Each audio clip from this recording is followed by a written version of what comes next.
welcome into What the Puck. I'm Michelle Wells, so happy to have you with us, and I'm very pleased to be joined by the one they call Marzi, Pueblo Bulls forward, Max Marsiglio. Thanks so much for being here today, Yeah, of Max. course, no problem. So, Max, before we get to the highlights, why don't you tell me a little bit about what have you been up to since the season ended? Just resting up, recovering. It's been important to take this time from a long season to rest while you can for the next season, and yeah.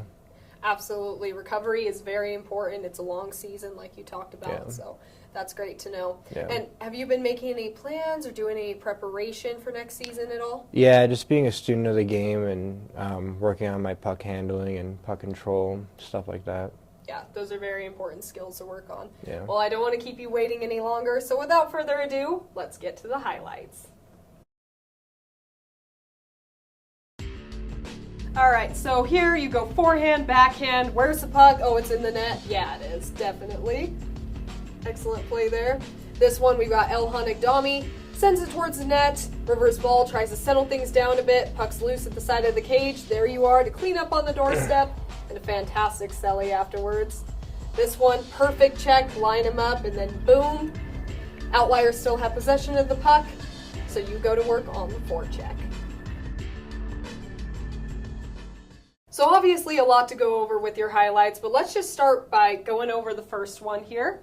This is Idaho Falls that you guys are playing against, and you don't necessarily throw a reverse hit on your defender, but you definitely counter his hit. How did you manage to keep your balance on this play and still get a shot off on net? So it was a good play by Sandy. I recognized that he had no other option because the D were in front of him, but to put it behind him. So I had to get around that guy one way or another, so kind of just went through him and followed it to the net, and yeah. Absolutely, and it was very impressive. You went far side with this shot. How did you know that that was the best part of the net to aim for on this play? The puck was, I didn't have a lot of time, so the puck was really close to the goalie at that point, so I knew I had to elevate it. And the goalie was already so far in front of me that the far side was wide open, so I just picked that spot. Obviously, it was very successful, and like you talked about, the goalie kind of overcommits there and leaves that side of the net open, so very wise decision on your part. Let's move to the next highlight. So like I talked about, we have Elhan who throws it towards the net. Rivers tries to corral it a little bit. We have a couple of no-co players who are trying to clear the puck. Obviously, the goalie's trying to cover it up. And here you are with a very sharp angle shot. And you're able to clean it up, like I said. And then there's that celly once again. So why don't you go ahead and just walk me through what you saw in this play for starters? So Elhan was near the top, and Scott was at the top, and had multiple options. But it was a good play by throwing it to Rivs there. And he kind of created a little chaos in front of the net, which made a distraction. So I knew eventually the puck would come out loose, and that's my job on that power play, to clean that up and bury it.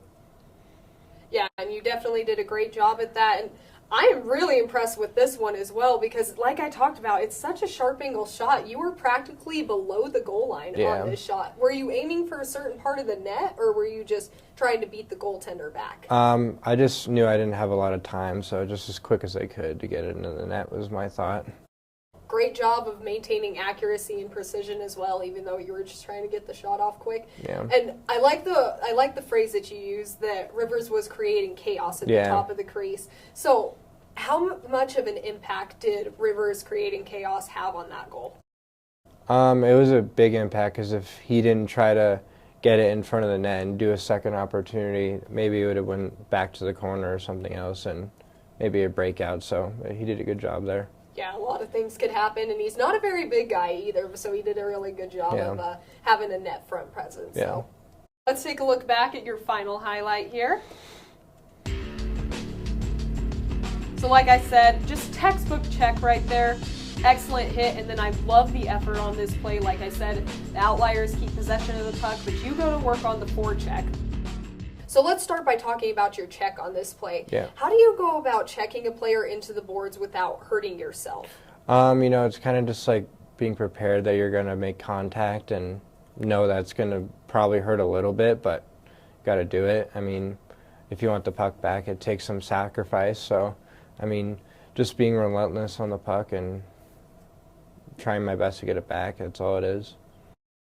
Definitely, and being relentless, that's something that you're great at as well, especially when it comes to forecheck. We'll touch on that a little bit later. But for those who are new to hockey or those who maybe just don't know, what is the importance of finishing your checks and checking properly? So, like, finishing your check is mainly just to get the other team to start panicking, which he did. He threw it up the boards and created a little almost turnover, but ended up going back. So, I mean, if you do that all game, the other players are just going to end up throwing it, so more chances for us.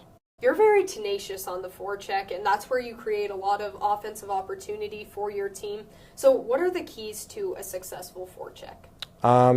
Just a lot of communication between your line, you know, F1, F2, F3, having a lot of speed if you're F1, finishing that check, and then F2, recognizing the play if you have the puck or not, and then F3 is just covering the zone on either side. So that's really interesting. I mean, I learned something there as well. You guys labeled the forwards whenever you're on the forecheck? Yeah. Yeah, that's really interesting. I didn't know that. So, yeah, clearly it's very effective, though, and whatever helps you keep the puck in the offensive zone. Yeah.